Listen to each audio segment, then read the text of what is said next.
মোহাম্মদ হিরু প্রায় ২০ বছর ধরে বায়োস্কোপ দেখান। বর্ণিল সাজে নেচে গেয়ে অন্যকে আনন্দ দেওয়াতে খোঁজেন নিজের আনন্দ। এটাই তার প্রধান পেশা।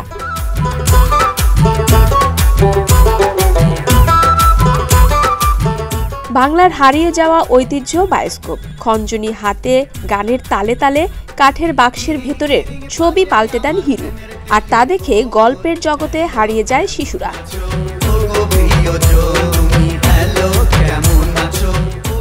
কাঠের বাক্সে চোখ লাগিয়ে নস্টালজিক হতে এতে চোখ রাখেন বড়রাও।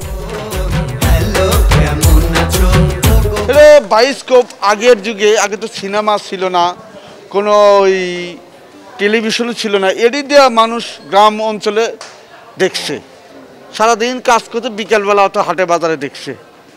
এই জিনিস আর নাই। আমি এই বায়োস্কোপ দেখার পরে আসতে ২০ বছর হলো। কালের পরিক্রমায় নতুন প্রযুক্তির সাথে পাল্লা দিয়ে আর কুলোতে পারেনি লোকজ এই শিল্প। তবে দেশের ঐতিহ্যকে তুলে ধরে রাখতে এখনো বায়োস্কোপ দেখান হিরু। জন্মদিন, বিয়ে সহ নানা রকম উৎসব পার্বণে বসে যান রঙিন বাক্স নিয়ে। অনেক ছেলেপেলে চিনতে পারে না এই জিনিসটা কি, পরে বাবা মা কাছে জানে, দাদির কাছে জানে। এটা ছোটকালের বায়োস্কোপ, এখন আর নাই, হারিয়ে গেছে। তোমরা চিনবে করতেন।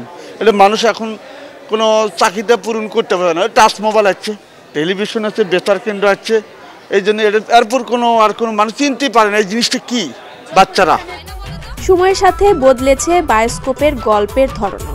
বন্যপ্রাণী, ফুল ফলের সাথে যোগ হয়েছে মোটু পাতলু, টম অ্যান্ড জেরির মতো জনপ্রিয় কার্টুনের ছবিও। বাচ্চারা দেখে অবাক হয় এই জিনিসটা করতে আছে, কি জিনিস।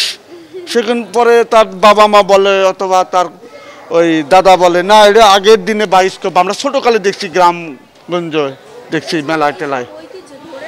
আমি এই জিনিসটা ধরে রাখছি, কারণ তো অনেক লোক এই জিনিসটা আর নাই, যারা করছে তারা মারা গেছে। আমি একটু ধরে রাখছি জিনিসটা, যতদিন বাঁচি এই জিনিসটা নিয়ে আমি সবাইকে একটু দেখাতে পারি। বিভিন্ন ওই বিয়ে বাড়ি, গায়ে হলুদে কত চলে যাই। একটা মোটু পাতলু আছে, টম জেরি আছে, মিকি মিনি আছে, জন্মদিন, যেটা চাই বিয়ের সাথে ফুলের কাজ, দেখা গেছে বেলুন ডেকোরেশন, সব ধরনের কাজ একটা পরে আসবেই কাজ। এই শিল্পী জানান, যতদিন বেঁচে থাকবেন বায়োস্কোপ পরিবেশনের মাধ্যমে মানুষের প্রতি ভালোবাসা প্রকাশ আর আনন্দ ভাগ করে নেবেন। গ্রাম বাংলা মানুষ এই কীভাবে মাছ মারে, জাল দেয়া, নদীতে কীভাবে জাল দেয়া করে, বুঝছেন। আগেকার মানুষ কষ্ট করে, আগে যে মাথায় করে বোঝায় মেরা ধান টান এ করছে, গ্রাম বাংলা হাটে টাটে মাতাল টাতাল, এটা চেনে না তো এখন।